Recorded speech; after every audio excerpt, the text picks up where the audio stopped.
Çfarë obligimesh ka nusja për familjen e burrit? Duhet ta dim se transmetohet në një hadith profetit alayhis salam, se nëse, pra siç kuptohet prej hadithit, se nëse gruaja i fal 5 vaktet, e agjeron muajin e Ramazanit, e ruan derin, i bindet bashkëshortit të saj, i thuhet asaj hyr në xhenet nga cila derë të duash. Bindja ndaj bashkëshortit, pra është një ndër arsyet që ja mundëson, ndër shkaqet që ja mundëson gruas të fitojë xhenetin. Dhe sjellja e mirë me familjen e tij, ruajtja e lidhjeve farafisnore, janë shkak që të fitojë bashkëshortja kënaqësinë e bashkëshortit të saj.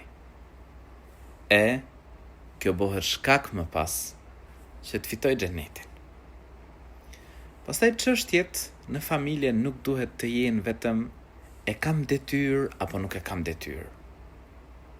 Janë edhe disa gjëra njerëzore, ashtu siç ti shërben për shembull familjes së bashkëshortit, ashtu kërkon që nesër nusja e djalit tënd të shërbej ty e të afërmve tu. Prandaj mendo.